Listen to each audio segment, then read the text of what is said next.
Good evening, ladies and gentlemen, and welcome to this installment of Jawin with Jack.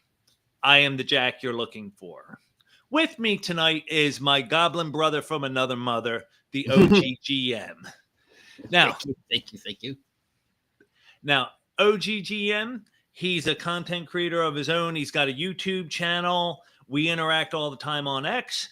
Yes, we do. And he is also an indie RPG publisher himself. He's an indie creator, if you will. Although that word always sounds a little funny to me. So it's a little, you can hear it's a little rough in my mouth. OGGM, why don't you please introduce yourself to the good people? Okay, for those of you who don't know me, I was also known as he who is allowed to talk back in Goblinstein. I'm the OGGM. I've been self-publishing for the last couple of years in the industry on and off forever. I broadcast Monday, Wednesdays, and Fridays, sometimes other days on the YouTube and on Twitter all the time. This is my job.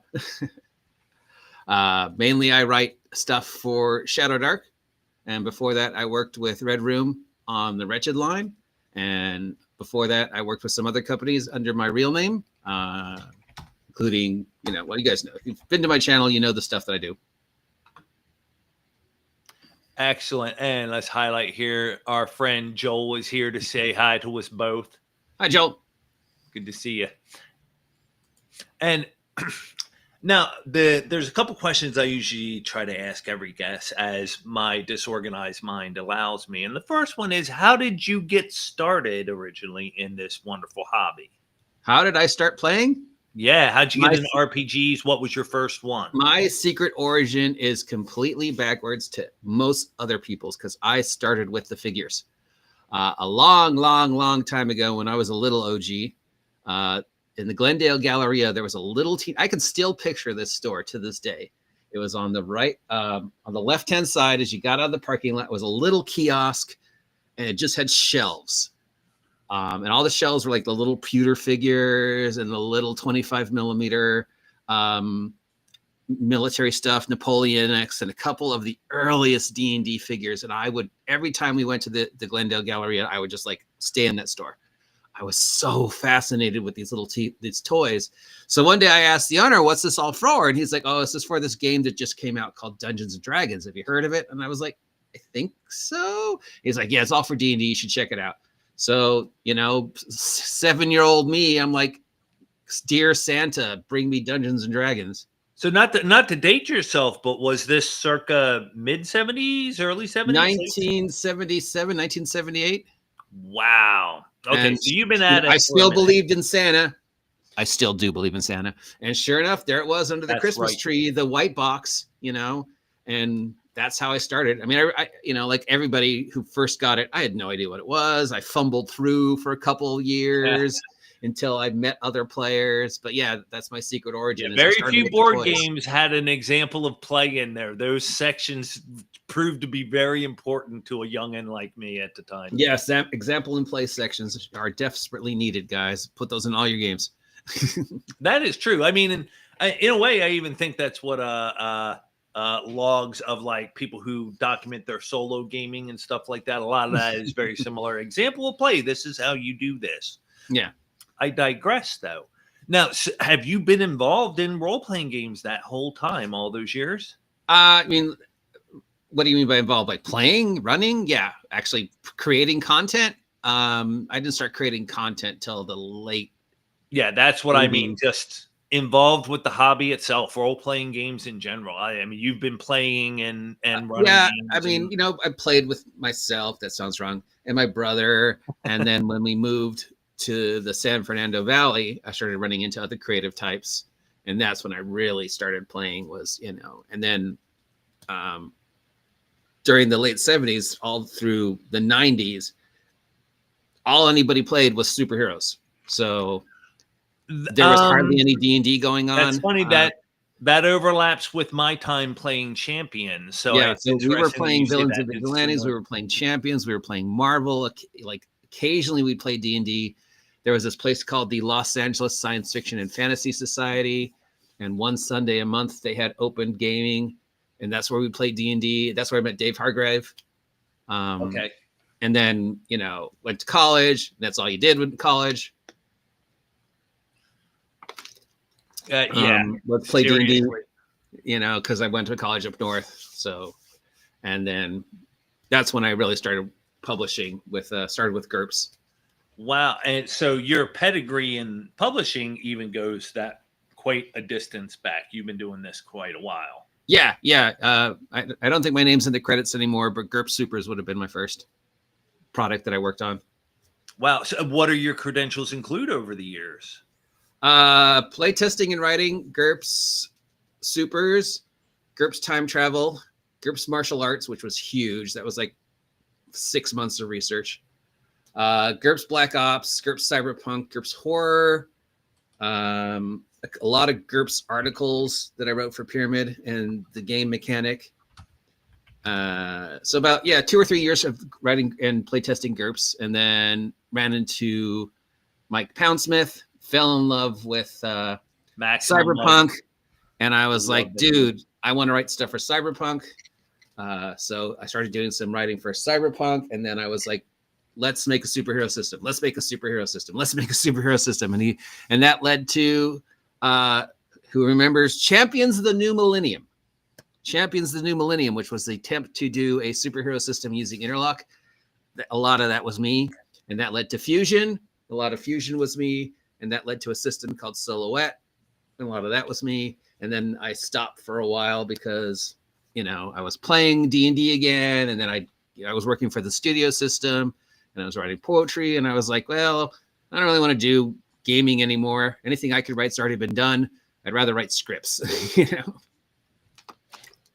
And then when I moved, then it's just mostly playing until recently when I started writing again. Now, I don't know if you know this about me, but I happen to be a lifelong fan of R. Talzorian games. Oh, cool. So chances are I might have consumed some of your stuff. Now, I am traditionally a Mechton guy. Oh, no, I never got that. Cyber Generation and Champions of the Millennium. Played it. I don't have the book. I do have some of the stuff in the Chrome magazines. I have a couple of the Cyberpunk books. I basically live on the core book of Yes, Cyberpunk. There's somewhere out there something called the Cyberpunk Dictionary that I wrote for him. I don't know whatever happened to it, but yeah. I think Mike will still have it. I don't know.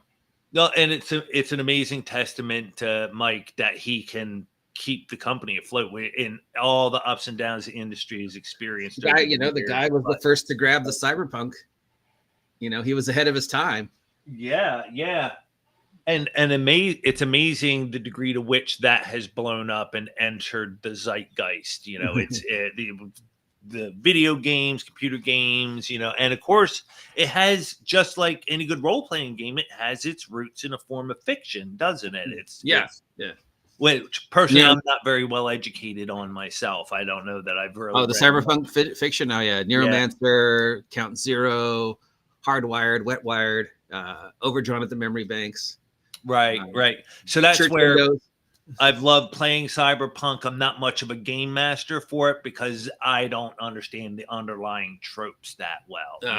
What I can get from the game, great. In as much as the game presents it correctly, I have it that way. But yeah, man, that's amazing. That's amazing. Thanks. So if you get a chance to, say hi to Mike for me. And I haven't talked to him in a long time, but yeah. I'm a lifetime fan. Online, but yeah. Okay. Good deal.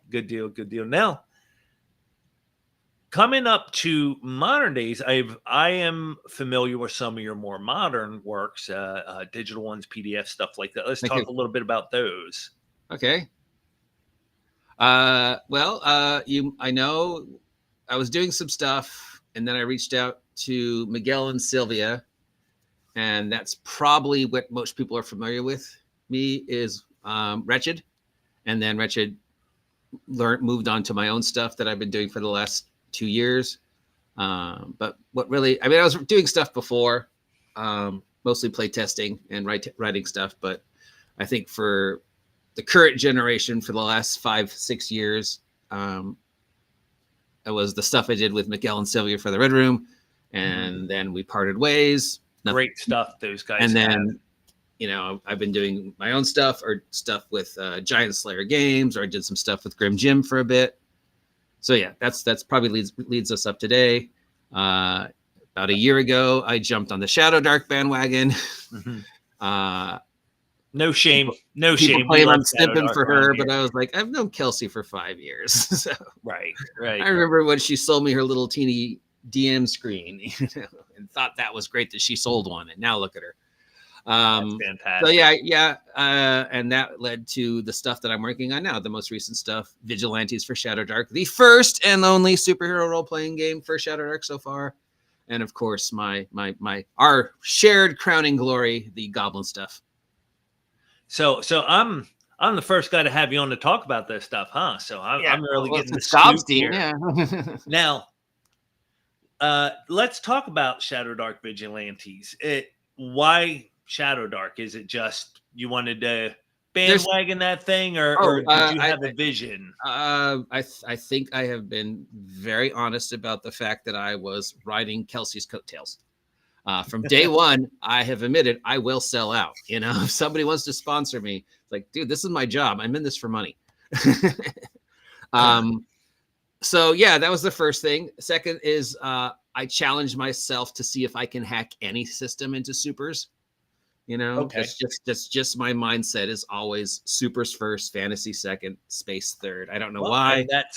That's where I was going to go next, because I have never seen it myself, but I've heard that of the few people who've tried to adapt supers into a D20 system, it hasn't really gone very well. No, because I would say that everybody who's tried, with rare exceptions, didn't understand how supers works. Because they tried to make D&D superheroes. So they tried to make class based and feats and stuff like that. Mm-hmm. And it's like, no, the groundwork was done with villains and vigilantes. How to make a level based D20 superhero system work. V&V is the golden ratio. It is the guide point. If you want to make a D20 superhero system, you have to look at villains and vigilantes, and you have to look at Heroes Unlimited and all the other games that came out, Golden Heroes, Guardians, stuff like that. Because I have Heroes Unlimited on my shelf, played it a little bit, and I'm generally familiar with Platinum games. But Villains and Vigilantes is one I've always missed out on over the years. Saw ads for it in Dragon Magazine. I'll add it. I'll send you the PDF. Well, thank you very much. Thank you very much. Yeah, it's a great system. It's a system I played most of my life, and that was always been the guiding point. So the reason why a lot of the D20 superhero systems haven't worked is they don't understand superheroes. They tried to make it D&D with superpowers, and it's like, no, that doesn't work.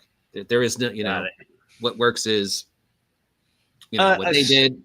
And I think, I hope what I did works. I don't know. I haven't heard anything bad about Vigilantes yet. Well, good. Then I guess we'll have to try it out and see how it goes. Yeah. I normally play test systems through solo play. Have you attempted any of that with it yet? Yes. I did a solo play online. Was it at the beginning of this year or end of last year? Okay.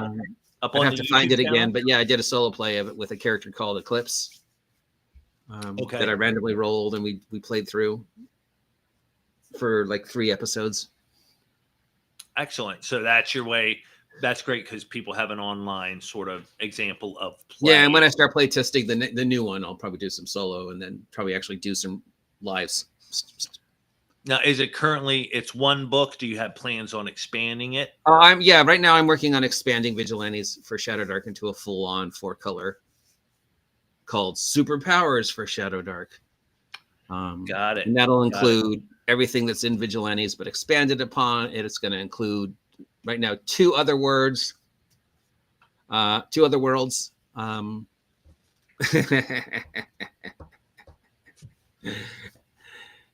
Give that man a raise.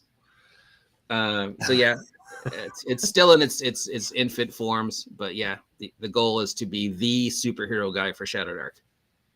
Me and Victor, Stay Puft Marshmallow Man. Oh yeah, we are the 2 guys who are doing Shadow Dark Modern. I think one other guy is doing a modern Shadow Dark. So he and I talk all the time, and so yeah, we're trying to do Shadow Dark. And the third reason, other than I want to hack every system that I'm given into superheroes, is every idea I have had so far works with Shadowdark. No offense to Sylvia and Miguel, but trying to design stuff with Wretched was like square peg round hole. My ideas didn't work, so I was always trying to fix it, and that's probably one of the many reasons we didn't work out. Again, no offense. Nothing but love for Miguel and Sylvia for giving me a chance and for putting up with my crap. So yeah, if you guys haven't had a chance to support Miguel and Sylvia and Wretched, please do. They're a great little company. They do great stuff. That's true. And My an first amazing shows were Wretched related. Yeah, amazing source books. I mean, the amount of research Miguel does is truly and he's prolific. He's so prolific that he competes with himself. Yes, like, you know, I joked around about that before.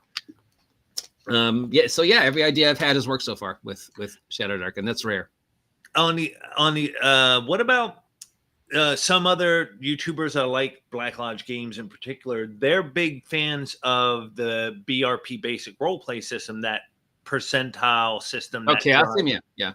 How would you have you ever adapted that in the Super? No, because it was already done. They did a superhero game a long time ago called Super World. Oh, I'm not familiar with it. I would have to talk to Sandy. You know, God, I'm thinking back, and now I vaguely recall seeing ads for it in Dragon Magazine. Yeah. No, I mean, it's you know, I'd love to. I consider that one of the best systems in the world. So awesome. So, out of all the role-playing genres, is superhero your favorite? Yes, for some reason it is. Yes. Sadly, it's not for some reason. I don't know. What are those reasons? I challenge you. You know the reasons why it's your favorite. Why are those reasons? Being a comic book kid in the 80s in the San Fernando Valley, growing up, you know, a hop, skip, and a jump, you know, from where Stan Lee lived. There's a comic book store on the break, you know. Proximity to legend. Yeah, being a bullied kid. You graduate to individuals that let you live out your fantasies, you know, and so D&D was fine, but superheroes was like, yeah, I can go out and I can fight the bullies. I can fight the bad guys. I can be the person that larger than life. For some reason, because of the way my dyslexic brain works, the comic book systems, my brain understood. My brain understood Phase-Rip Marvel. My brain understood. That was my first villains and vigilantes, but you know. And actually, over my own career, I've only played Marvel superheroes, a little bit of Heroes Unlimited, and then a lot of Champions 3rd edition back in the early mid 90s. And that one of the things that draws me specifically to that kind of game is the fact that you're playing somebody with superpowers, and depending on your DM, your GM, whoever's running the game for you, it was very fun to explore the actual possibilities and capabilities of that power and use it in creative and inventive ways. It's a very neat. I hear many people complain about like new D&D being super powered, right? Yes. And I'm like, that's not necessarily a bad thing. That's like the suit. As long as you signed up for a superhero game, I don't see why you can't play a magic themed superhero game. No, not at all.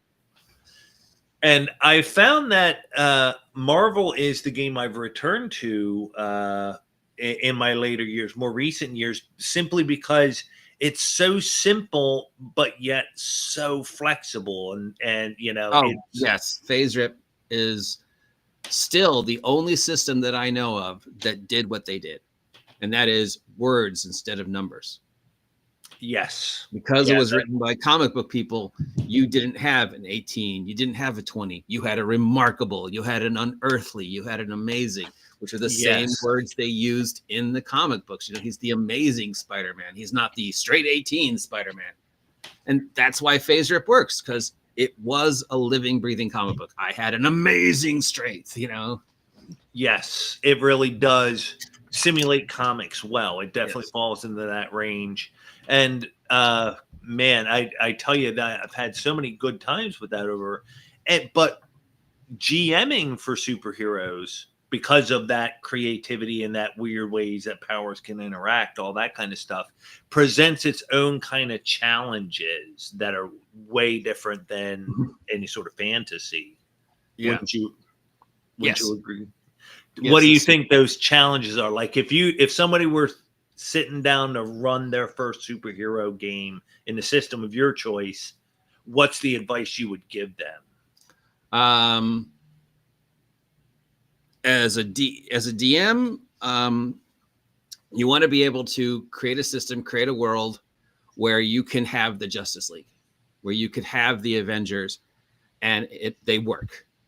You know, where you can have a skilled monkey and a Paragon, and you would think, well, the Paragon's going to solve every problem because he's Superman.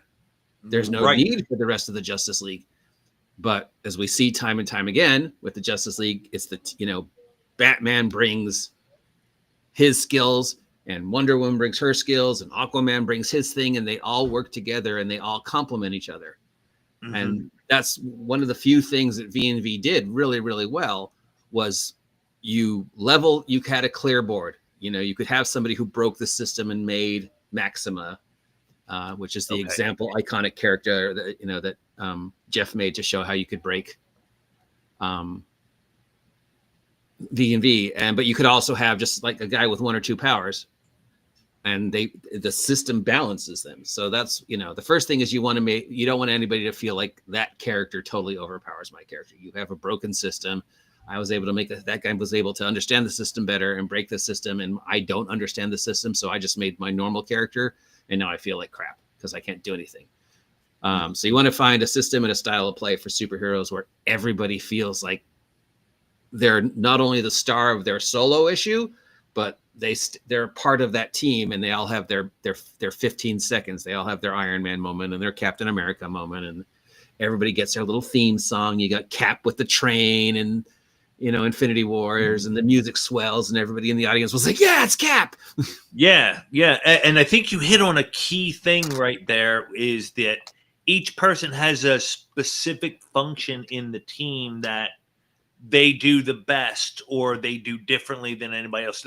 Everybody has a particular use and application. Yeah. You see it in comics, and in TV shows with an ensemble cast. But yeah, there's so much so that, and yet at the same time, I don't know, isn't it the nature of the comics and the medium itself for certain characters to overshadow others? Like the original Avengers was like, we had Thor, and then we had Hawkeye. Yeah. Right? Yeah. But who got the most screen time? It's Hawkeye. And also then true. And then Cap, Iron Man, and Cap. Thor has the least amount of screen time, and you see the Hulk hardly at all. The big guys, you hardly get any screen time. The screen time is dedicated to the normal people, because Stan Lee wrote real people who happen to have superpowers. Peter Parker was always a bumbling nerd high school student first, with really bad luck, and Spider-Man second. And the reason why Spider-Man resonates with so many people is because they see themselves in Spider-Man. Everybody wants to be Superman, but really most of us are Plastic Man and Aquaman. If that, because Plastic Man is at least legitimately funny. So the best we can hope is to live up to try and live up to the ideal of but that the reason why the system the works in the MCU worked is because Stan understood that. He did. Mo threw out a good comment here, and he says, good test of any system is creating the Hulk, and most systems fail to do that. What's your take on that? I would agree, because it's too easy just to make the I'll just build a guy with 100 strength and points of damage resistance, and that's the Hulk, right? It's like, no, remember the Hulk gets stronger the angrier he gets. And he's got all those weird other powers he has, like the super leap and the super clap and the fact he can see invisible, which everybody forgets. Yes, yeah, that's even overlooked in most of the most people writing Hulk forget that. Oh wait, Hulk can see astral and invisible. I forgot. It's like no, yeah, he can see that.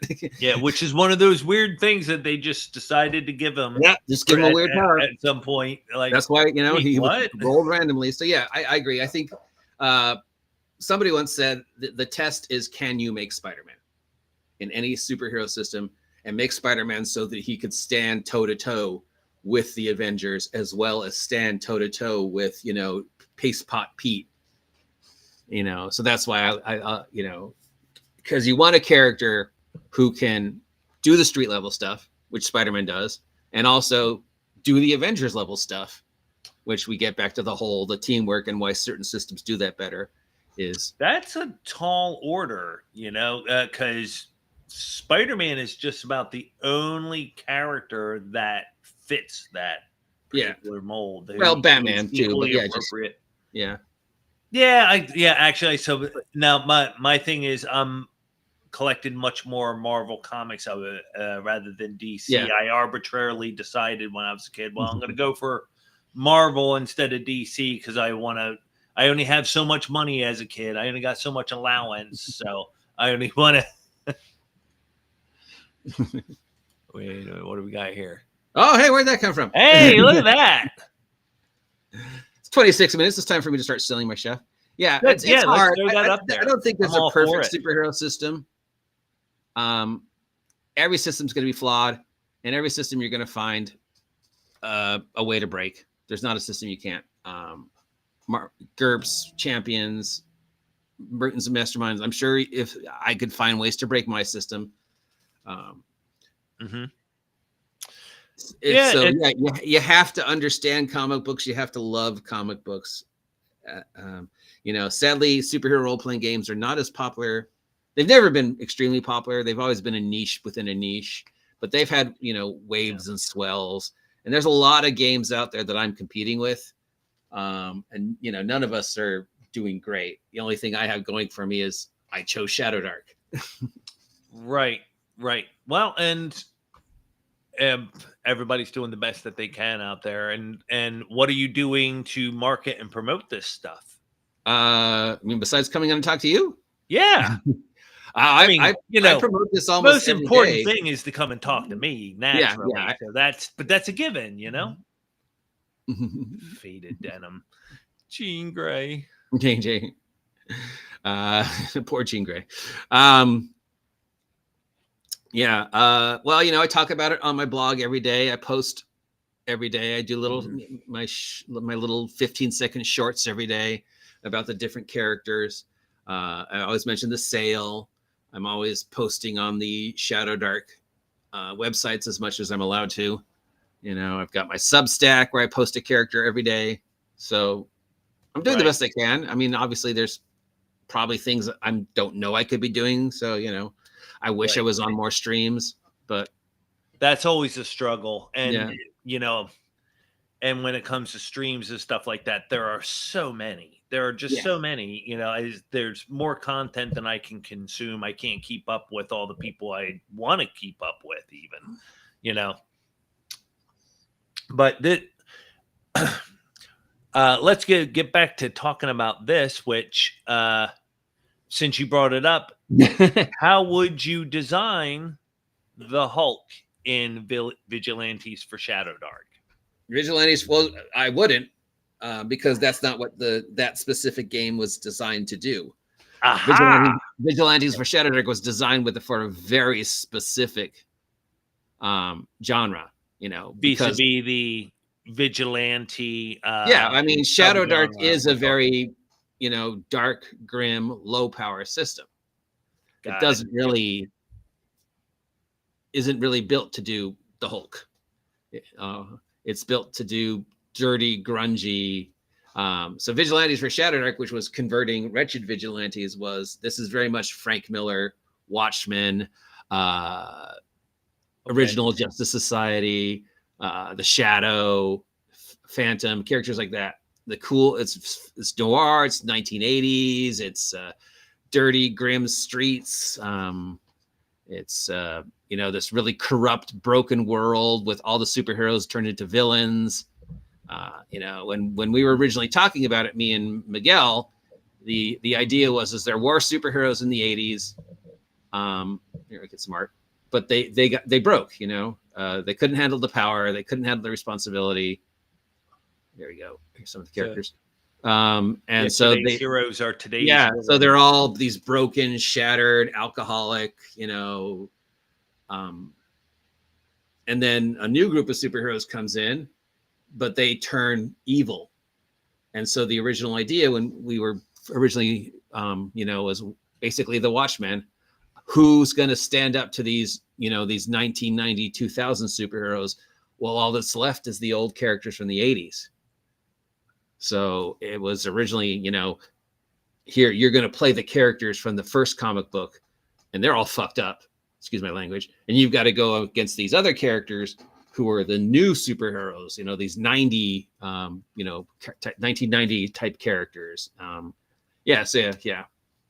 So that was the original thing. And then I tried to expanded on it a little, but it never really worked. But I wanted to capture that. I wanted the first one to be very much what if to take Shadow Dark and make it a superhero role-playing game. And Shadow Dark is very dark and grim and low power. And that really works with a sort of a street level Watchmen style. In keeping with that notion, since Shadow Dark centers itself around the dungeon delve as the central, core of the game, what have you done with that? What's the superhero take on the dungeon delve? Well, that would be, just the fact that it takes place in a city, a very claustrophobic, crime-riddled, always raining, film noir city. There's all these. I've included all the sorts of in the original one, random tables and stuff on the city and gangs and the various underground, gambling and like the chop shops and the illegal cybernetics and the drugs and all these like weird things that you would have in sort of a Sin City Watchmen type world. Yeah, take all of the problems of the normal world and then add superpowers. This is a world where heroes kill and, having guns is a thing. And a lot of these guys were created by science. So a lot of them are, heavily scarred and were experimented on. I really love the idea from Planetary of Science City Zero. And there's another one in the Elementals where you have these science, no limit, and they're told to create superheroes. So they just experiment, No way that could go wrong. Yeah, they take people apart. They kill them over and over and over again. They graft animal parts to them. They'll rip out somebody's spine and try and replace it with a cybernetic spine. And sometimes it works. So that was part of it too, that these guys are all just really messed up. And that's probably why the next generation turned evil. So, yeah. So it's not really a dungeon delve. And, I'll probably go more into that in the new book. I just wanted to get it out there and really this is sort of the starter to see if it will work. It was always like, is there an audience? If I sell more than 10, like one of the fun aspects of Shadow Dark is how so much of what happens, the events that transpire in the game, they're driven by random tables. Oh yeah, I've got carousing tables and random tables and got it. So I've got a whole section called Revolting Developments, where like 55. Oh, somebody discovers your secret identity, Can you distill comic book stories down to those kind of essentials and then create tables based off of those? Yes, I believe so. That's what that's an interesting process. Kelsey already covered that with the carousing rules, and I expanded the carousing rules in this, and I expanded them even more in the Old West one. And the Goblin Apocalypse one.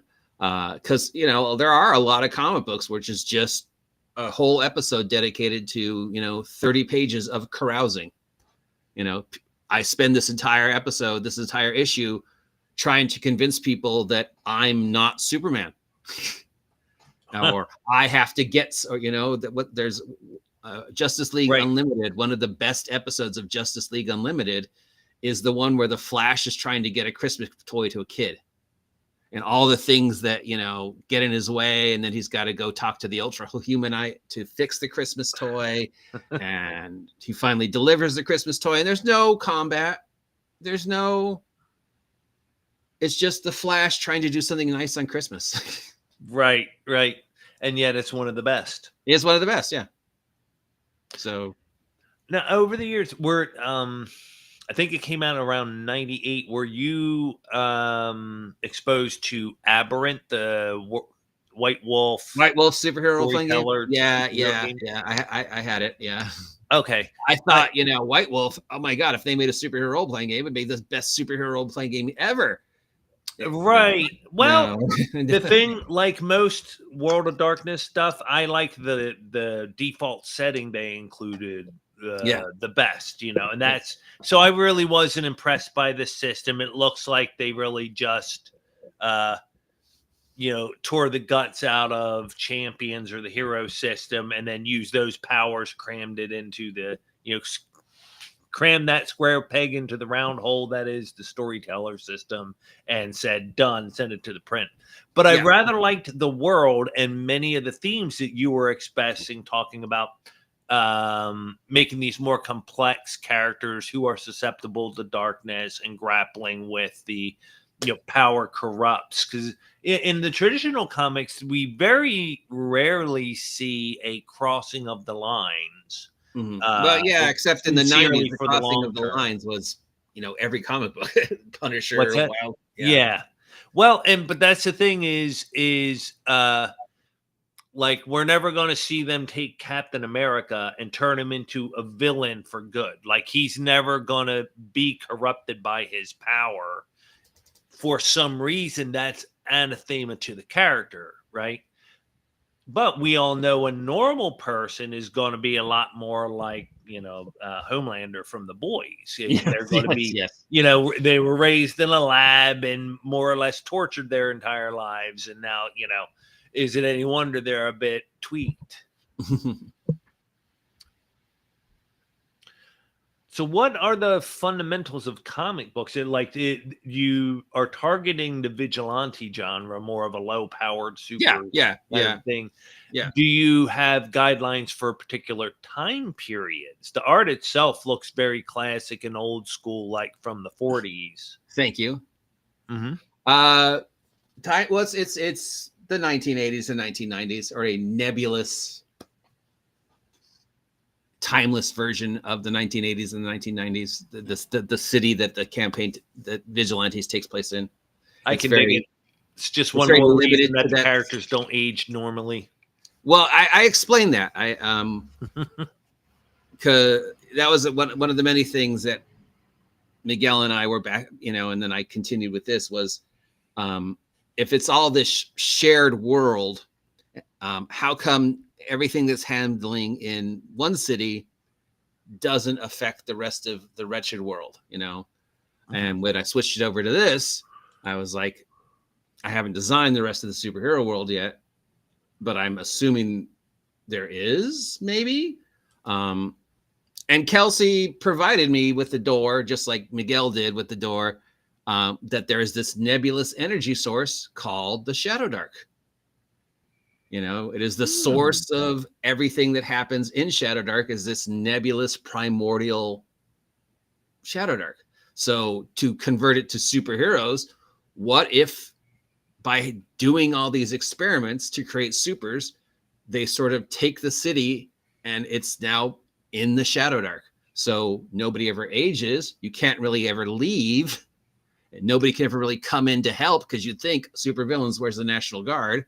But no, because it's trapped in the Shadow Dark. So really, it's a form of purgatory. Yeah. They can never leave. Well, and I think that's really neat because, like you mentioned earlier, if you take Victor Gorchev's Blacklight into account, it shows how there's a meta evolving of how the Shadow Dark is reaching out into a multitude of universes, and nobody really knows what it is. Maybe she'll do something with that. Who knows? Yeah. Now, I wanted to take on this one. As GM Golden Rule, actions must have consequences, granted. And super actions do often have extreme consequences that not only the PCs deal with, the whole world, and especially normies. Yeah. Do you have any memorable stories or examples of when you have had to run with that in a game where the consequences of a player's actions were more than they bargained for? Well, that's every game. Okay, so that's standard. The players that's are always standard. Their worst enemy. Plus 10 XP. There's a girl. All right. Now we got some sex appeal on the street. Got to bring up the mascot. Besides me, people, calm down. Look at the girl. Hey, it is Elves in Bikini Month, according to Emmy. So, gotta have the. I think that's a cool thing. On the other hand, she's European, so I'm just more inclined to toss her opinion aside out of habit. She's European. Hey, DM Blackwell.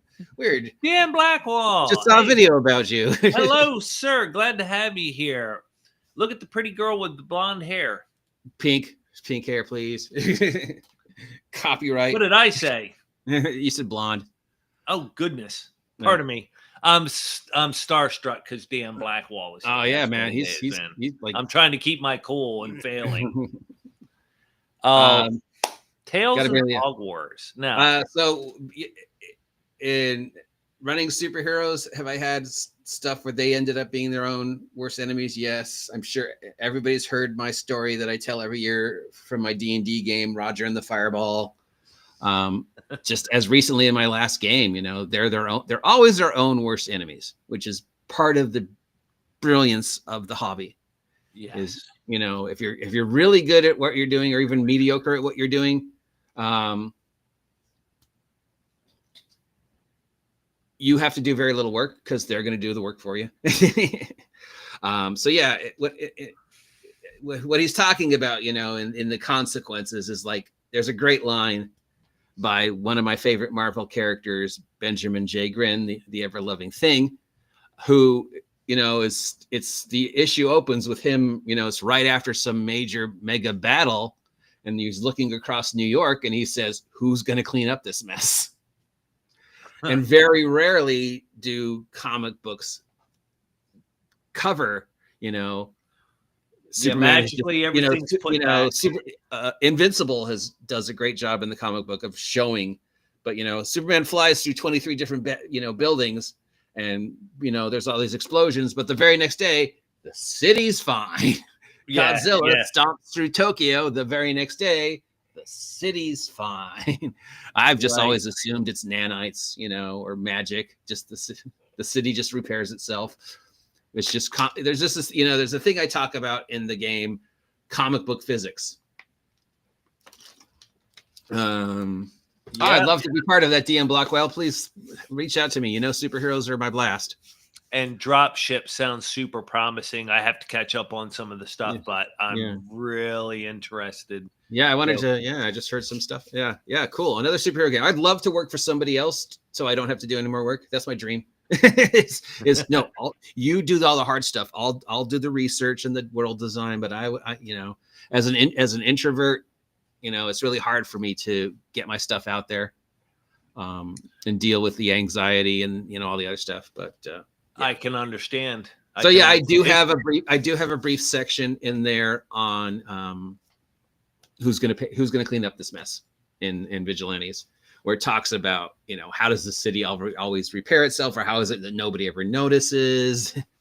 Thinking about it now, I wanted to make it the basis of a campaign. What you happened? Guys are the cleaners. That's your group. What happened during the 5 years of the blip? In Infinity Wars, what happened after Independence Day? Like, who cleaned up all that mess? That's. You know, the further we get away from Endgame, the less I like it in retrospect. And that's one of the reasons. Mhm. The Pun King says, the cult wants you to reconsider your decision. It's sex appeal. Oh, totally. You've noticed that I've completely waifu'd my channel over the last couple of weeks because I was told to show more titties. You know, titties sell. Well, thank you for not opting for surgery instead. I don't No, think anyone wants to see that. No, I don't think anyone wants to see me. I mean, Austin Danger Powers, all the dead guards. Yes. Oh, yes.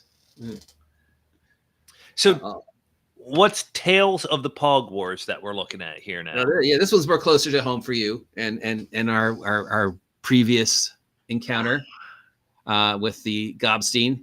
This is the ultimate completion of every other non-superhero thing I've written over the past 4 or 5 years with all the goblins.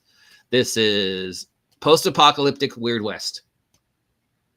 Nice. as designed by an insane artificial intelligence. So this is my look at the post-apocalyptic genre through the Shadow Dark lens, heavily influenced by Victor and Blacklight. This probably wouldn't exist without Blacklight. So if you guys haven't picked up Blacklight yet, please do, because my entire weapons section was inspired by the work he'd already done. So heavy thanks for him. So yeah, this is a post-apocalypse. Takes place in the imaginary world city of Fresno, Nevada, my imaginary city. And Nevada and Arizona and that part of the world. Somewhere in the future, there's been a war.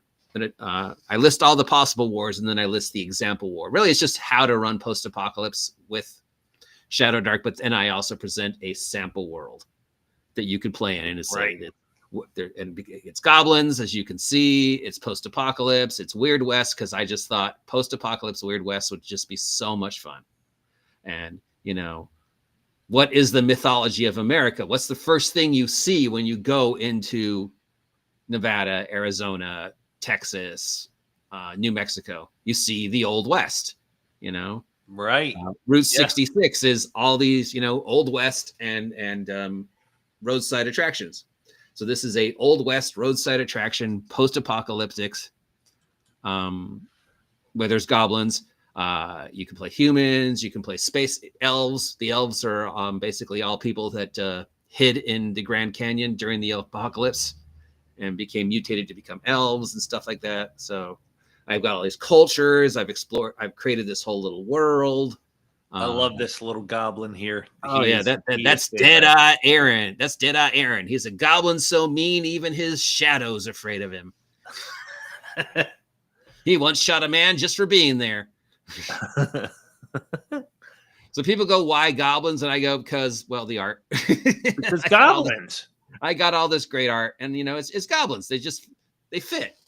I mean, there's humans and elves and stuff too, but I mean, the question is never why goblins. The question is why not goblins. Yeah, why not goblins? Exactly. When in doubt, goblins. When in doubt, goblins. Yeah. And then I, you know, explain all. People keep hearing me refer to the Pogs, so I finally explain the Pogs and I explain the Waffle Apocalypse and I explain the whole thing, and then I present the world. I'm really happy with it. I think I'm more proud of this one than I am Vigilantes. I don't think I'll ever be happy with the superhero one, but this one, I'm like, yeah, this is my core world. You know, this is the world I could run. What do you use for your own personal? Are you running any groups right now, or I'm running a group doing Shadow Dark. What a share in the free leagues. I mean, not free league. Green Ronin's World of Freeport. Okay. I love that world because I love dinosaurs, I love pirates, and I love islands. So excellent. I am honestly not familiar, but I think you mentioned it in one of your videos I was watching. Yeah, so I'm using that world because I really love the idea of Shadow Dark. How he wants to see my section on radiation. There you go. Yeah, I have some more stuff on radiation. And I call it the radiation gods give and the radiation gods take away. You know. How does radiation affect goblins? Well, there's you know, Normally, it should kill you. Right. Right? Yeah. So the normal way, normal, boring way. Yeah. So I have a table on radiation in here somewhere. Oh, okay. Along with like weird things you can find. Here's all the world and how you make a character and the different professions, and then sections on the world building and exploring the waste and stuff like that. So I did cover radiation a little. I can send it to you if you want DM Blackwell. Just send me your email. I'd be happy to give you a copy. Excellent. Excellent. Now, did you include or expand on any sort of exploration rules? That seems like it would be a natural for this kind of a post-apocalyptic setting. Yeah, I put in some. That's probably something I could grow more on. You know, I mean, I wanted to keep it as close as possible. But yeah, I have some, you know, random tables for different areas, just like Kelsey did. You know, and I talk about like random tables in the ruins, what you'd run into, and then I have the whole monster section and the build your own mutant section. So yeah, I did. I could probably expand on it. Got it. But yeah, there's definitely some stuff. I have the code in the West, the code of the West. I had to look that up. Wait, there's a code of the West? You've never heard of the code of the West? No. There actually is a code of the West. I mean, you've probably heard it mentioned in cowboy movies. They talk about it in Blazing Saddles. You know, what about the code of the West? There actually is a code of the West. Yeah. I mean, I think every context I've heard it is a joke, but no, there actually was a code of the West. It wasn't really a code. It was sort of just this agreed upon social norm that a lot, you know, because the Old West, despite what Hollywood would tell you, was an awful place. Yes. It was an awful, I mean, it was violent. It was awful. The Arizona territories after the Civil War, we were doing some awful stuff. So Zane Taylor, a famous writer of dime novels, coined the term. And it was basically, you know, don't steal another man's horse, because you could get hung for stealing a horse. Horse thievery was a guaranteed hanging. Never order anything. What are some of them? I'll read them off. Never steal another man's horse. Never order anything weaker than whiskey, because, well, the water could kill you. So it's so you don't even want it watered down whiskey. No, yeah, it's not like, oh, if you're not tough if you don't drink whiskey. It's like, no, the water could kill you, with all the bacteria and stuff in it. Don't make a threat without expecting consequences. Never pass anyone without saying hi. When approaching someone from behind, give a loud greeting so they don't shoot you. Don't spook another man's horse. A cowboy doesn't talk much. He saves his breath for breathing. No matter how weary and hungry you are after a long day in the saddle, always tend to your horse first. Always drink whiskey with your gun to show your friendly intentions. A cowboy always helps someone in need. Give your enemy a fighting chance. Never wake another man by shaking or touching him, as he might suddenly shoot you. A braggart who is all gurgle, and real cowboys are modest. A braggart who is all gurgle and no cuts is not tolerated. I can think of somebody that I would apply to. And be there for your friends. So yeah, that's the code of the West. And you can look that up. That's amazing. That's amazing. I love research. If anyone so would hire me to just do research, I'd be perfectly happy. Excellent. Yeah. So yeah, this was where does the intersection, of course, naturally Wild West because of the geography, but where does it intersect with the post-apocalyptic part? We've discussed radiation, but what are the other components that a game or a campaign needs to really be post-apocalyptic in your sense? Well, post-apocalyptic, it's just that idea. Well, this is a whimsical game. It is making fun of the apocalypse. It's making fun of Mad Max. My stuff is always whimsical. So there's always that little bit of thus the goblins, thus the main monetary unit being pogs. Because, you know, I was going to do bottle caps, but then I was like, no, I can't because of Fallout. So then I had to find out why they did bottle caps. So I had to reach out and find out why bottle caps. And then I had to find my version of bottle caps, which would still go with whimsical. So I chose Pogs. Who here remembers Pogs? Basically for the same reason, though. For anybody who doesn't know why bottle caps, if you haven't played Fallout, bottle caps cannot be counterfeited. And there's only like 20 machines in the world that can make bottle caps. So that is why bottle caps are the source of monetary unit in Fallout, is you cannot they cannot be forged. You cannot counterfeit a bottle cap. There's only so many. There's only like 20 machines in the world that can make bottle caps. So, right. That was pretty cool. I didn't know bottle that. caps that exist in that world. That's it. There'll never be no any more. There's no more. It's a limited supply. Same with and that's why it works as a currency, I guess. Yeah. All right. Explain Pogs to me then, because I know what they are. They became a big thing when I was a young adult. They were big before Magic. Pogs were what Magic was before Magic. Yes, Pogs or Milk Caps was a game based upon a game that was played in Hawaii, where they would have the little milk caps. Milk bottles were sealed with this little cardboard cap, and they would collect the cardboard caps, and they had this little game where you would throw things, and if you could flip the other person's little cardboard things, you got to keep them. So sort of a little gambling. So the company found out about this, and they started putting art on the bottle caps. Yes, I remember kids. And then somebody else found out about this and said, "Let's make this a thing." So they started making the Pogs, and Pogs was like you had rares, uncommons, ultra rares. A lot of different franchises were doing Pogs. Rock bands were doing Pogs. Punk bands were doing Pogs. Everybody was doing Pogs in the early 90s, and they were huge until this other thing came along and totally killed them, called Magic the Gathering. And once Magic the Gathering came along, Pogs died. There's no way they could compete with Magic. So Magic the Gathering killed Pogs. But yeah, so Pogs was out there. So back when we still had a game store, long story here, the owner of the game store bought this entire collection of Pogs from a game store that was closing. Lord knows why. It's 2020 something. And he decides, I'm going to bring back Pogs. And he had thousands and thousands of Pogs, of these little cardboard things. Could not sell them. So this was within the last 5 years?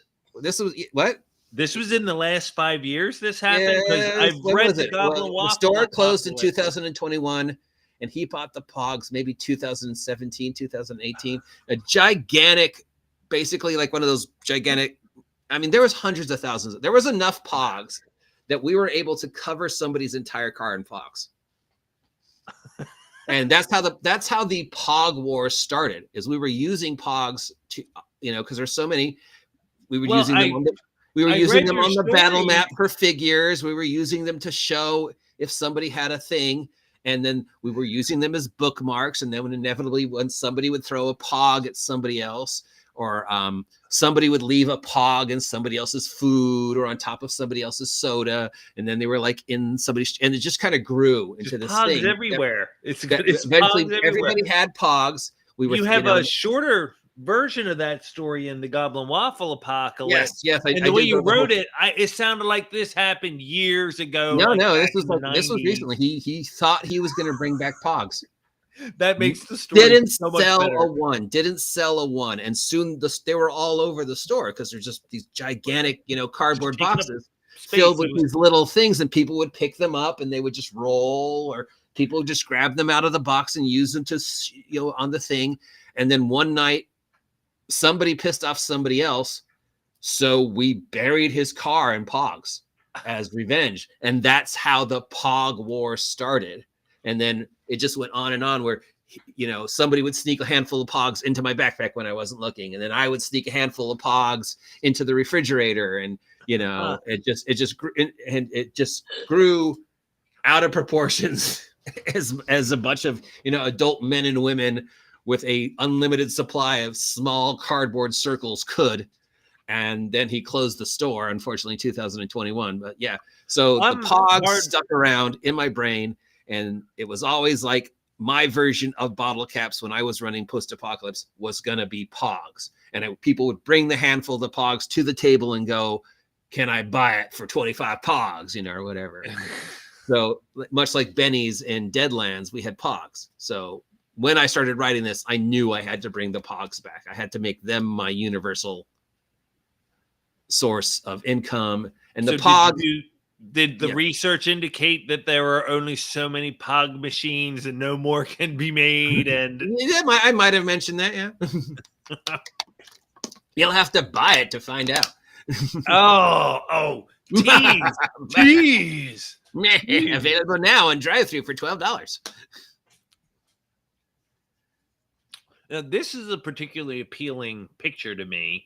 How did you go about doing the artwork for this book? Oh, that's AI. Brilliant. So, inferring from that you're okay with AI. If I could draw, I would. If I had access to a more reliable artist than my artists, I would. If I could afford to pay an artist, I would. I would love to, because a lot of the ideas I have, AI can't get, and there's still stuff I want to do that AI can't do. Like I want to do a comic strip to be my how to play for the next project. The project I'm working on now, I want to do, a running comic strip of the character as the example, showing how each thing's done. And I want to do it in the same style of the old Spider-Man Hostess Fruit Snacks cartoon comic book. So there's this character going through the book, getting into all these ridiculous things and solving them with Hostess fruit snacks as the how to do the example. And AI can't do that. But unfortunately, Aaron, who has done, most of the real art, has a family now. So I'm lucky if I can get like one picture a year from him.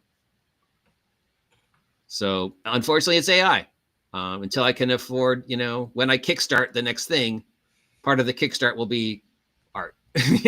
I would rather pay somebody. I wish I could draw.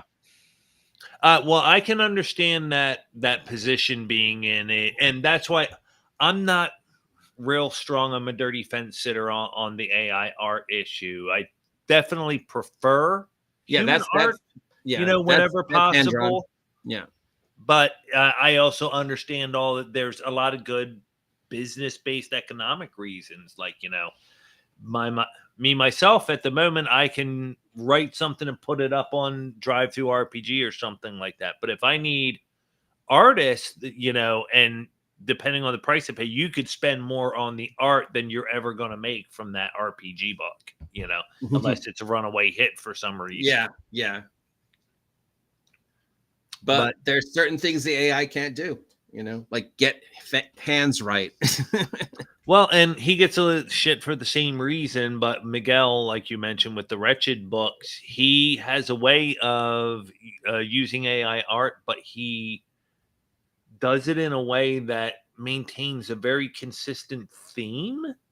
His art is really on point, so he's one of the few that it's not obvious that it's not humans right from the outset. Yeah. Some people have mastered the algorithm. Right. And I've dabbled in that too. I know that you can't just say, give me a cool picture, and it spits out a cool picture. It's, it's very hard to get it to do exactly what you want it to do. Where's one of the computer ones? Are you familiar with Corpse Kings? Oh, yeah. I love Corpse King. Right. I own the PDF. I don't own any hard copy, and I've never played it. But that's another example of somebody who went the AI route. Yet that book has a shockingly consistent... All the time I ask him, and he won't share his secret. But all the time I'm like, dude, what are your prompts? Yeah, it's shocking the degree of consistency he has in the art style throughout. It's I'm surprised. If somebody who's listening who's smarter than me, how come nobody's done a idiot's guide to AI art prompts? Nobody's thought to ask the AI to write that yet. Write a book about what prompts you would need to get what what were the prompts that he used to get this picture? Because that's AI. Maybe we can reverse engineer it. Well, and a funny thing, colleges are offering prompt engineering as a degree course now. Good. I mean, It just shows you how far along it really is at this point. It's kind of crazy. Yeah. I am loving this skeletal alien with a stogie. Yeah, it's gotta have Area 51. If I'm gonna do a book about Nevada. Weirdness in Nevada, I mean, yeah, people go, well, why Nevada? And I'm like, because Nevada is our mecca of weirdness in the United States. Nevada and Gatlinburg, I mean, it's not just Vegas, it's Area 51, it's the nuclear test sites, it's Elvis, it's all that weirdness, So there's a ton of weirdness out there. I don't know if it's the hometown of weirdness, because there's a lot of weird to go around in America. Oh yeah, Hollywood. But yeah, I'll grant you, it's definitely a great capital. And plus, Nevada is wide open. There is so much of everything in there. It's got some mountains, but it's got a ton of desert. You got Area 51, you got Area 52, you got Reno, you got the Hoover Dam, you got Elvis, you got the neon graveyard, you got the hotels. It's just the perfect spot for a post-apocalyptic modern day nightmarish fantasy. So of course I had to set it in Nevada. The next one might be in Gatlinburg in Pigeon Forge. That place is pretty weird. So where's that? Tennessee, Gatlinburg and Pigeon Forge, Tennessee. Got it. I'm not familiar. I know I've heard the names, but I'm not remembering what they are significant for off the top of my head. Well, Pigeon Forge is where Dolly Parton lives, and that's where Dollywood is. And then Gatlinburg is the city next to it, and I can't even explain it. I discovered it through Adam the Woo on YouTube about 4 years ago. And I was just like, this place is real? It's just mile after mile of roadside attractions. It's two entire towns that are all roadside attractions. To be honest, hearing about it now, I kind of wonder then why I haven't heard about it before this, because that's right up my alley. Yeah. Oh, I'll send you some links. Excellent. If you want a field trip into just how. Yeah. Well, and it's God, think of all the adventure hooks in that. You have mile upon mile of roadside attraction. Yeah, that's always pick your adventure hook and throw it in there. It's rapid fire attraction. You'll have Gatlin fun. That's great. So now you're running Shadow Dark for your group. Running Shadow Dark Fantasy now, but I will be playtesting the thing that I'm working on once it's playtestable, and I might want to run this eventually. What are your favorite systems of all time? I'm imagining one of the superhero games. Are you talking like if I only had one system, what would I take with me, or what is my personal favorite? Emotionally, it's Marvel. Emotionally, it's Marvel. Emotionally, I agree Marvel with that wholeheartedly. It's all the feels. I will not pretend that it's a particularly sound or realistic. It's not a great system, but favorite Marvel. You got to remember, I'm 12 years old. I'm dyslexic. I'm undocumented, autistic, dealing with depression at that age, and I can't do math. And here's this system that does everything with words and colors. And the DM tells me flat out, you never have to worry about the numbers. Just you have an excellent strength. You have blending at, the highest thing you can have. Here, all you need to know is the colors and the words. I'll do the math. And he understood that I was dyslexic, and that was like diving into a swimming pool for me. It was just, my brain just exploded. So emotionally, it still makes me very emotional that here was a system my brain understood. So that will always be my go-to. If anybody ever asks me, what's the one that resonates with your heart? It's always that. It's the system that got me. because I could understand words, I could understand colors, I couldn't do the math, but I knew, green shift, remarkable blending. You can't see me, Wow, that's powerful too. The fact that it is so numbers heavy, particularly at that time in the 80s. Most systems were trying to be mathier and more simulationist than D&D, quote unquote. That was the realistic times during the RPG design phase. And I kind of feel similarly about Face Rip, that system, because it is so simple and intuitive, and the only thing you need is that one table, and it's like double-ended fun that you still get a table to roll on, but you only need one table and it does everything. You only need one table and you don't need to know the math. Yep. Yeah. I wish I'd done more stuff with Phase Rip, but I chose to ride Kelsey's coattails for as long as I can. Right.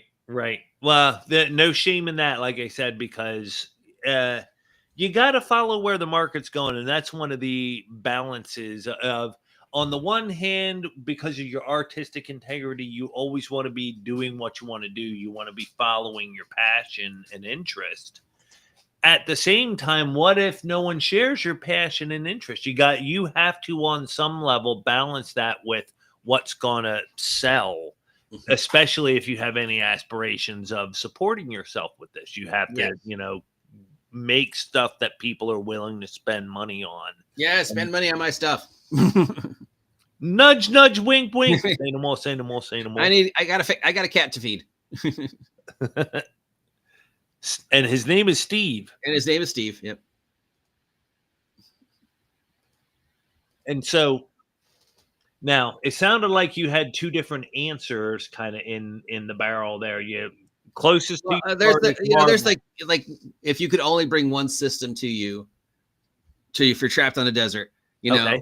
My analytical OCD brain, goes, okay, what system can I do the most with the least amount of tools? And, it's like, well, D6s, because I could find a D6 on a desert island. I just have to find a 6-sided rock, right? That was like, I got all my first edition D&D books, but no dice. Where am I going to find something that generates 20? But chances are I'm going to find a 6-sided rock. Yeah. So I should have brought chainmail. Then I need D6s. So there's two. Like if I have to grab only one and I need a system that I can run anything with, no matter what, and I know I could find the tools, well, I'd have to go with a D6 system. I'd probably go with West End Games D6 system, because it's a good system that you can run anything with, and I know I'm going to find something that's 6-sided on a desert island. My other go-to is basic role-playing from Chaosium, because there's nothing you can't do with that system. Wow. And it's considered by many to be one of the best systems ever, So I know it mostly from did a little RuneQuest when I was a kid, and as an adult I've played some Call of Cthulhu and Delta Green. So I'm kind of, and I've done one-shots over the years of various other targeted IPs, like the ElfQuest game that was back in the day, that used that system. It's a great system that doesn't get as much love as it should because people associate it with Call of Cthulhu. But I'm not going to find percentile dice in the wild. I'll find 6. You can find 6-siders anywhere you go. So your answer would be different whether or not the stipulation is you get to have dice with you, because again, if I can only, it's going to be D6. If I can only bring one, and I'm like, where am I going to? I can walk into a 7-Eleven and they always have that weird, obscure set of 6-sided dice, right next to the tobacco stuff. Right. Yes. You think every gas station has that thing of 6-sided dice. For gaming. So, and every board game says 6-sided dice. So yeah, it'd be I could run anything with a 6-sided system. That was explicitly why Ken St. Andre designed Tunnels and Trolls the way he did, was because he's like, you don't need all those funky dice. I want people to just be able to go pillage all the board games that they have they'll have a handful of D6. We all know we all have a dozen board games in our house, and there's at least 2 dice in each of those. Yes. Yes. Go use those. Yes, you can find 6-siders anywhere. Just imagine if Kelsey had done D6 instead of D20. Now, what do you think is objectively the best superhero system? Oh, I can't answer that. My best will be completely different than somebody else's best. Then what so is it's subjectively the best? What is your choice for best RPG? For best superhero system? Like, Yeah. In that I can do anything with it. Yes, that's what I mean. Villains and vigilantes. I know people are going to say champs. Wow. And champs probably would win, except because of my dyslexia, I can't get the math in champs. So I got to go V&V. Well, having been a fairly regular Champions player myself, I agree that it is super flexible, but sometimes the math is not all it's cracked up to be. Right? Yeah, I mean, the math is very clunky and it's easy to break, but it is the best. Yeah, it is super flexible, and if you have the wherewithal, you can build whatever character you want. But I never understood the math. I never understood the math. I understood Marvel. I understood villains and vigilantes. I understood I can fly this fast because strength plus endurance. Right. But yeah, there's literal algebra. Yeah, you got the active points, advantages, disadvantages. Can I work this into a power framework? Yeah, there's a lot of stuff to consider.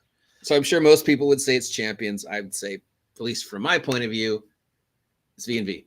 But is it the best? I don't know if there is a best. Every system has something good about it. Every system has something bad about it.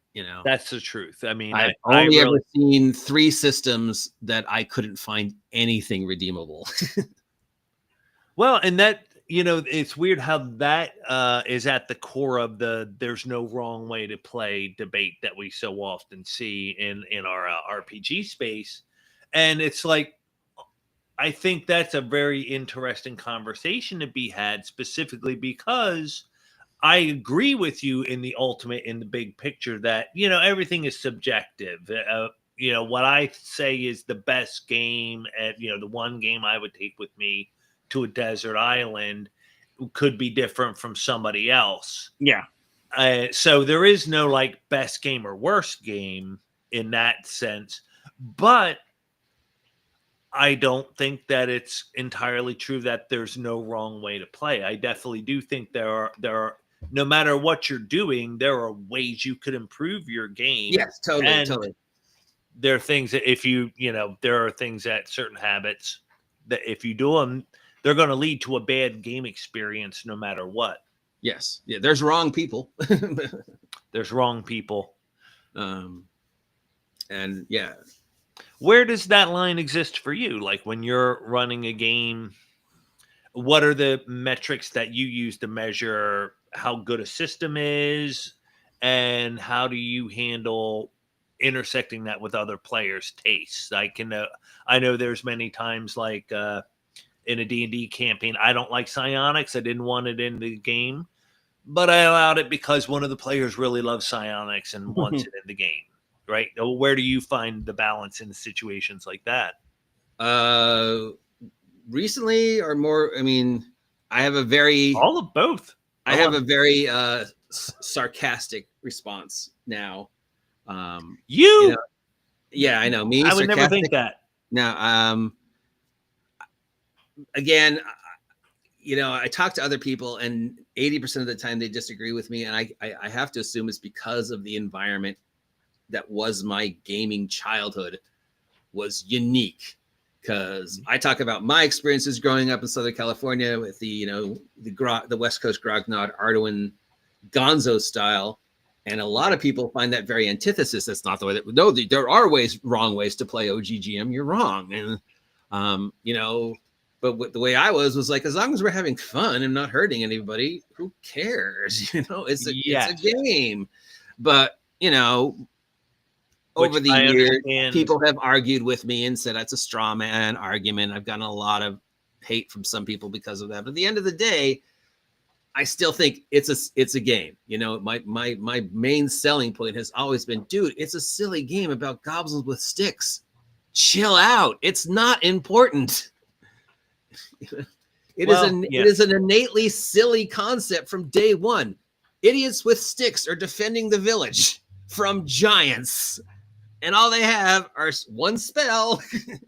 One guy's lucky enough to maybe have a shield, and they got it. I mean, what was the very first adventure? Go into this castle and kill a guy with a bar log. Here's your stick. That was, the very first one. They were going into a castle to kill a wizard with a bar log, and that's, here's your stick. So innately, it's a silly game, and I think far too many people forget that, and that's why we get it. But there are wrong ways to play. If the way you're playing is directly opposite of the math of the game, or if the way you're playing is harmful, I mean, I've definitely been at games where people were wrong, with the way they treated other players or they treated the table, and there's certain play styles. My play style is very quirky. I can get dark and serious, but I prefer quirky. And some people don't like my quirkiness. I've had people leave my games because they thought it was too quirky. But then when I do get dark and serious, people have all been like, whoa, dude, how'd you get so dark? And I was like, well, because you wanted me to go dark. Yeah. And some people like that, some people don't. As long as your friends at the table love it and have fun, all is great. Yeah, that's what I believe. But there's also, you can play, that system wrong because you're not reading it right. But if it works for you, I mean, when we were play testing 5e back when it was called D&D Next, that first year, nobody understood advantage and disadvantage. We got it wrong all the time. And we ran with it because we thought we were doing it right until Wizards of the Coast sent us the second round of rules for the play test. And we're like, oh, we've been doing this wrong. And we did criticals wrong for like 2 years before somebody, said, no, you read this wrong. This is the way you're supposed to. Where do you fall then on the corresponding rules as written? Like you got to use the rules as written, and you should use all of the rules. Well, there's rules. There's rules as written, rules as perceived, and rules as intended. And Gary always talked about rules as intended and why you had his permission to throw stuff out if you didn't like it, if it didn't work with what you were doing, because there's the way you perceive the rules. And, this has been proven. I've had this argument and I've proven I was right. This is the postman theory. No two people perceive the same thing the same way. That's why you hear all the time on juries and cases, 25 people saw the bank robber. 25 people described the bank robber completely different. So how do the police get a composite sketch? Is they interview all 25 and they get the most common denominators to come up with the sketch that they hope is the guy. So that's the way our brains work. If I show somebody the rules, I did this with Aaron, the pandemic, like 2 years ago, where I read a rule and he read a rule and we both interpreted it differently. Because of that's just the way our brains work. We're constantly influenced by everything around us. So I interpret something one way through my autistic dyslexic brain. You might interpret it differently. So rules is written, rules is perceived, rules is intended. And if everybody agrees, hey, we're going to play it like this, and does everybody understand it? The rules as written, then sure, I've played games rules as written, Often the rules as written are stupidly broken, Yeah. And I think what you're describing is the general, I don't know, the focus of that club mentality. Like you should curate your table. You should be in control of who you're sitting down to play with. And vet people. We all play with somebody for the first time, and then become everybody that's great players now we played with for the first time. Yeah. I mean, in the old days, it was if somebody came by and asked us what we were doing, we would invite them to play. Didn't care. Yeah, that was the default forever. And when I ran a LARP, we had an open invitation policy. It was just, we didn't advertise. It wasn't up on the web or anything, but all you needed was to be invited by one of the current players. And so I, every weekend, had total strangers showing up at my apartment to play a game. So, that was just how you did it. And over the years, the problems with that situation became more and more apparent. Yeah, people suck, unfortunately. Yeah. There's always an asshole. There's always people like, there's always somebody and that's who's that either thing. left the game willingly or we had to kick out because, they're. You talked about people getting all vocal about the elf game stuff, and it's like, that is. I've been around the internet a bit, and it's not restricted to our hobby. One thing I tried for the longest time, especially when I was gaming at a shop, was, you know what, my game doesn't work for you. Let me help you find a game that does. Because I still want you to play. I still want you to spend money on the hobby. Just because we're not working, maybe that guy's game will work for you. Yeah, that's something we all should do more of, is keep them in the hobby. So how many times have you heard a story where people are like, I had a really bad experience and never played D&D again? Fuck those guys, Wow. Yeah. Yeah. And similar stuff, similar things. I know people who went to one vampire LARP and they got killed right away. And then they just never mind. I'm not going to waste my time doing that again. Yeah. That's money. So you always want to now, recently in the past couple of years, I have adopted a new philosophy, which has worked pretty great when people bring things to the table that I didn't really have planned for, like guns or combat wheelchairs or psionics. I used this in a game the first time when somebody wanted to bring a gun into the game, and just it clicked. And I was like, sure, absolutely. You can have a gun in my game, but then so can my bad guys. And I have a lot of bad guys. Did they change? And then he was like, you know what? My guy doesn't need a gun. Yeah, it's and the same thing with combat wheelchairs. Every time it comes up, I'm like, yes, you can have a combat wheelchair.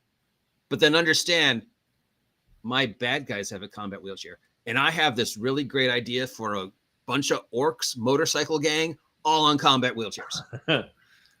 Like 20 of them. Now all of a sudden, everybody's going to want combat wheelchairs. Like, all you got to do is make them cool in the right way. I don't know if I want a combat wheelchair now because I wanted it to be special. No, you could have psionics, but then so can my bad guys.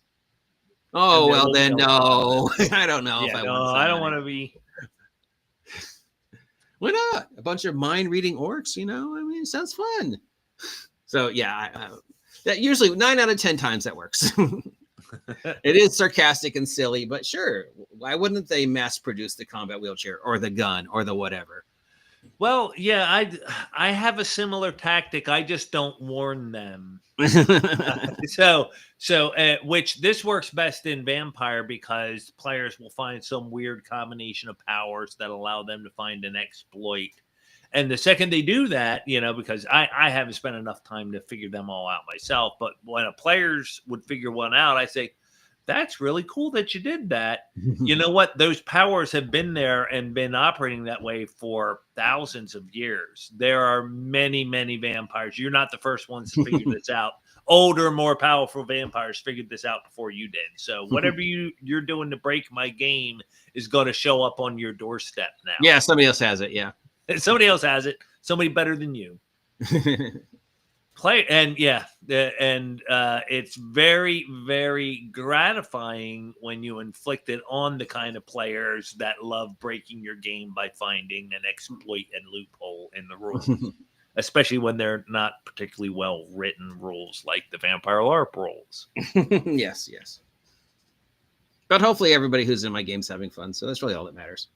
I certainly hope so too. Well, and how do you gauge fun? Like when you see someone isn't having fun, how do you address it? Either try and make them the focus, if they, try and figure out what it is. Unfortunately, I'm not that great at reading people again because of the autism. Okay. But if I see somebody who's like frowning and not, withdrawn, I'll try and figure out what it is, and then maybe I'll approach them after the game, and what can I do different to make this more fun for you? Because this is your game. You're showing up. You're doing me a favor. I dig that. I try to do the same. If it, so what can I do to make this more fun for you? Or if you just don't like my game, let me find you a game you will like. Right. But it's hard. Right. It's hard because I don't really read the clues. Like for the longest time, I got upset when I saw people using the phone, because I thought it was taking them out of the game. But then one kid said to me, he was really autistic. And that using the phone helped him communicate, because he could just look at the thing and look at his character. And that allowed him to have that little shield to hide behind and still be part of the game. So when people said he's not interacting, and I would be like, no, he isn't interacting. He's just interacting in a different way. And I can understand that because like they have something to focus on in front of them, which allows them to block out all the and then that's how they and invest in the game. So it's hard, and you don't know that person might have had a bad day. They might have a headache. So it's always good to ask if you think like they're just fun. And if it just is, I'm not having because I'm not the center of attention. No, just move the camera to them for a little bit. My character died. What am I going to do? I can't do anything till we leave the dungeon. Sure, you can. You want to be the bad guys? When it comes to setting up a game, do you plan your story dungeon campaign setting first, or do you start with the player characters and then work outwards from that? Both. So you have, I kind of get that too. I have a balanced approach of I have in my head my setting, the place where you guys. Yeah, I have. Well, right now I'm basically running a West March. Just a big open thing where they can do whatever they want. But I always try and I'm lazy. I'm not going to invest energy. I knew a guy who built out every little square inch of his world and every NPC, and 90% of that nobody ever saw. Yeah, no, I agree. That's actually fundamentally bad design. No one is going to use all of that. And why design the Ice Lich and his entire kingdom if no one's ever going to go there? Mm-hmm. So I listen, and if they show interest in something, that shows up. And if they don't have any interest in it, then I either let that plot line die or cycle it back in later. Or just there's no there. Like in the current campaign I'm running now, nobody has shown any real interest in like religion or the history. So I've told them about the faiths is, well, other than the one character who's actually carrying a god around with him, is in this world there's a god of everything. There's even a god of doorknobs. So chances are you're gonna find that shrine somewhere. Whether there's an actual real god of doorknobs or if just somebody started the doorknob religion, you don't know. But there is in the Freeport world a god of doorknobs, and that's how they explained it. Right.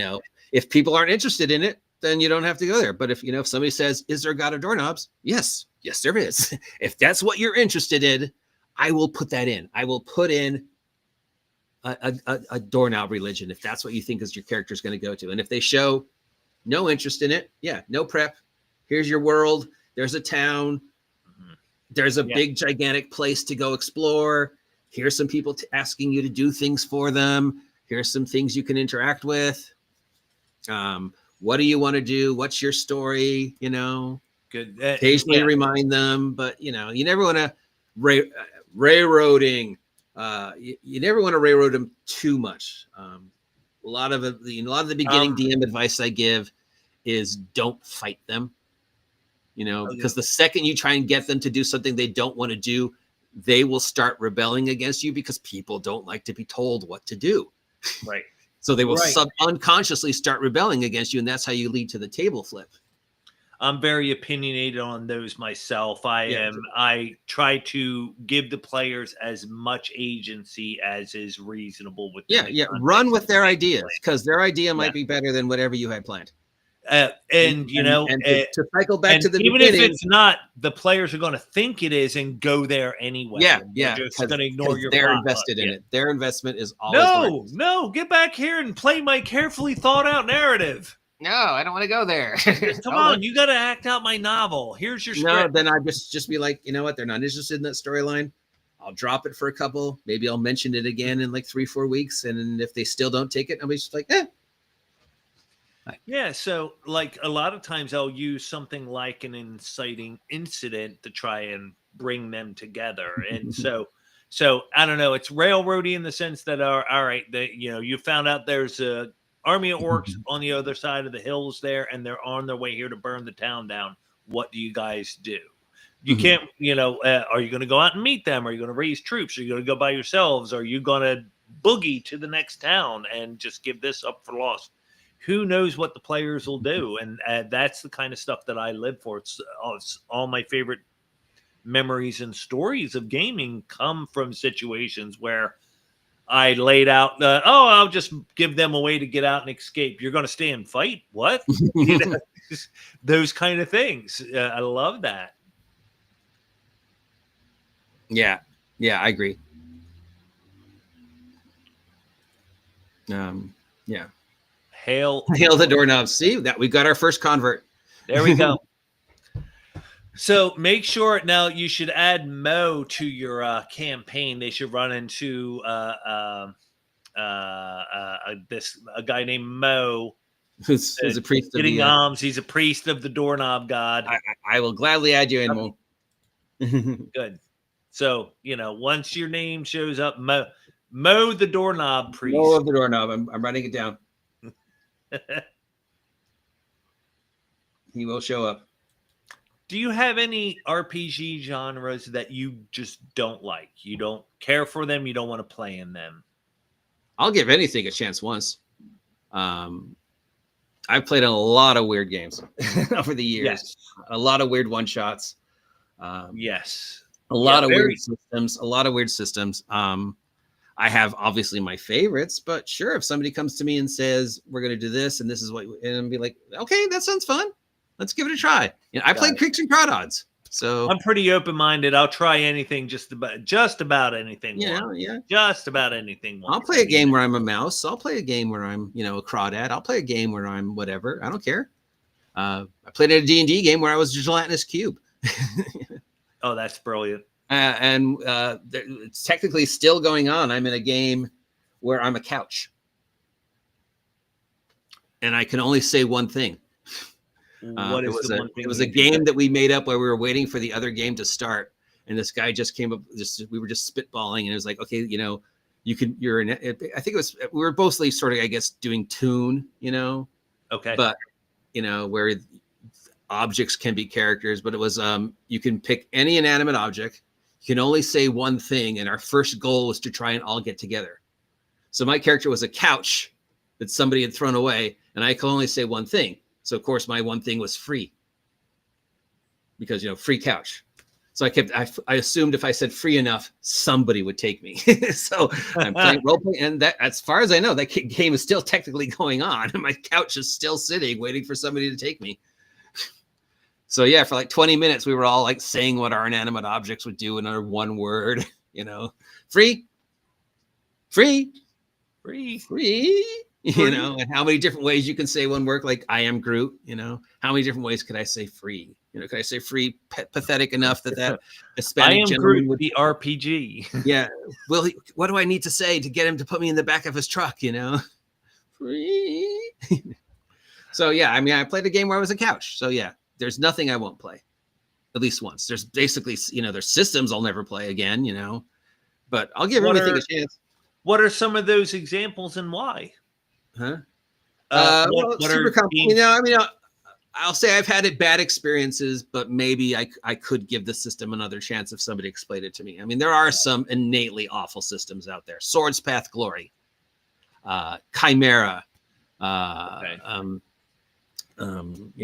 Cyborg Commando.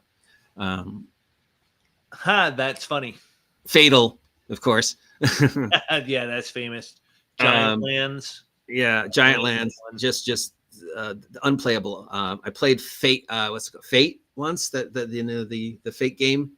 And that apparently has a bit of a following, but I've heard mostly criticisms of it, and from what I've heard, it doesn't sound like something I would particularly like either. I had a really weird experience with it, and I've never got to play it again, but people have told me it's a good system, so. Okay. Yeah, the descriptions I've heard are more along the lines of that it's up to the players to narrate what they actually do during the turn, and so it leads to weird situations that way, where somebody threw a knife and managed to roll well enough to kill 3 or 4 people, and the DM asked him, "How did you do that?" And he was, "I don't know. You tell me. You're the DM." So that that's about the gist of that. Actually, that's a Trevor Duvall story. Now that I'm yeah, but that's about the only thing. where you that game exists. I've never played it, but I know that game exists. Yeah, I've heard of it too, and I don't know why it reminds me of a Dragon magazine back in the late 80s or early 90s where they included war game rules for little played out clay monsters so everybody would build a monster out of clay, and then you could write up stats based upon what your critter looked like. Yeah. I mean, there's tons of one-page war games out there. Yeah, I played the shit out of that back in the day. And stuff like that, and rules for toys, and Barbie versus GI Joe, Little Green Soldiers versus Tonka trucks. Those are out there, Moritz, if you want to find it. I know there is a couple role-playing games where you get to play toys, Toon and several others, so. Toon is very interesting. I've never gotten to play it myself, but like such a simple system, and the only game that I played that was specifically comedy was called Star Riders, which is sort of the sequel to Teenagers from Outer Space. But it's one of those. The game is meant to be silly, and the system promotes that. And I found that to be an oddly liberating experience because it came on the heels of playing a whole bunch of Champions. Yeah. I think I've heard of it. I've definitely heard of Teenagers from Outer Space. Teenagers from Outer Space, yeah. I have that on the shelf here. And Star Riders was sort of I think it was actually technically it was a standalone game, but it was sort of what the teenagers did when they grew up and got jobs out in the wider galaxy. I've never heard of Power Plush and Plunder, Morse, but unless that's a game you're writing. If it is, I'd love to play it. But yeah, sure, I'd play it. I'd love to play a stuffed animal. Well, I played a couch, so there's nothing I won't try at least once. Did the couch have superpowers? No, he was just a couch that could say. But it could talk. Superpowers where we could talk. So I guess we could talk. Yeah. It could talk. Yeah, maybe if I leveled up, I could say 2 words. I don't know. We never really got that far, but I might have to write that up someday. Actually, that's it. Like, give yourself an XP, and then it takes you a number of XP equal to the level you're trying to get to, and your level is how many words you can string together to make a sentence. I'm 3rd level now. I can string together 3 words. three word phrases. Always. Yeah. That is the one true clear way forward in all this. And that's one of the things that makes Shadow Dark very near and dear to me, is that goblins are a player character race. Yes. Play goblins. Yes. You and I know we both love goblins. We did a whole Goblinstein. I would love to return to that world. I dedicated an entire Minecraft thing to it. Yeah, they're still out there, and it's not gone away. We're just letting it lie fallow for a bit. Yeah, and we earned some money for a good charity, so that's best of all. My brain is churning. So DM Blackwall was here earlier, and he's going to be a guest on the game in the future, and I'm going to pick his brain on live stream about. Yeah, I've heard nothing but good things about Horde Wars. DM Blackwell. I got the copy. I got a copy of it myself, the hard copy, and it is good. I have only skimmed it, and I need to really delve in and internalize the rules. But it's really neat, and I think it will provide an excellent platform for an idea I have for the next Gobstein that we do. Yes, we need to return to that world and find out what happened to our goblins.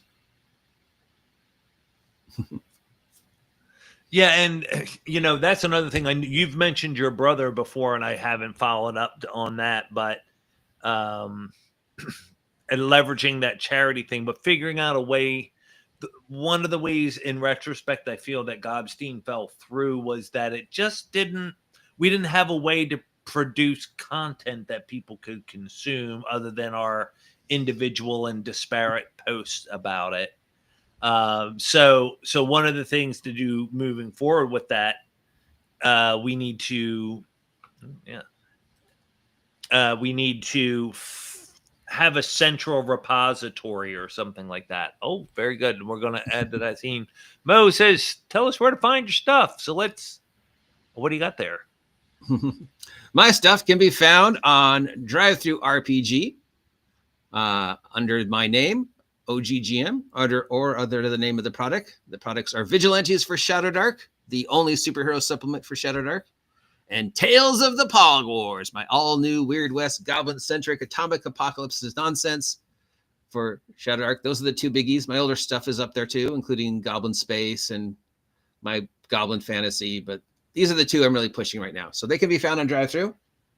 They're both on sale for $12. They're also available POD if you really, really want on Lulu. But right now I'm not really pushing the POD because of the whole diamond tariff shipping production thing. If somebody really wants it, I'll tell them how to get it. But it doesn't really feel like that's my market right now. I can understand that. So yes, you can find it on Drive-Thru under my name or under the name of the product. Please buy them. And where are the places you're active social media digitally? I know on X we're buddies. I'm on Twitter. I'm on the Twitch once a week. I'm on Facebook. I'm on YouTube, obviously. I'm on the Rumble occasionally. I'm on Blue Sky. Hey, you're on Rumble right now, along with YouTube and X. So yeah, I can be found under some variation of the name OGGM or Mike on the Mic for my more obscure stuff. Got it. Or just look up Steve the Cat, you know. He probably has his own social media accounts. He does. Yeah. Yeah. His videos get more, more than mine do. So that's the cat way. Yeah. All right. Do you have anything you want to say in wrapping up? Thank you for coming on. I was going to say, DM, I'd love to send you my stuff, but he looked out to me. Mortz, I'd love to play plushies with you. Please feel free to reach out to me. And Mo, the doorknobber, is definitely going to show up in my next game. So thanks for that idea. Thanks everybody for taking time to listen to me blather about my silly little role-playing empire. Please support Jack, because us goblins got to stick together. We're a very small population. That's right. And we got to support each other, and we got to get people interested so we can do Gobstein too and make more money for St. Jude's. And that's really the most important thing I've done this year. So that's fantastic to hear. I'm loving to hear it, and hope. I would like to do a second event before the end of the year. So let's hope. Yeah. Let's get in touch and start talking about that. Yeah, man. I'm down. All right, man. OGGN, thank you so much. Thank you, Jack. Viewers out there, thank you so much. Until next time, peace.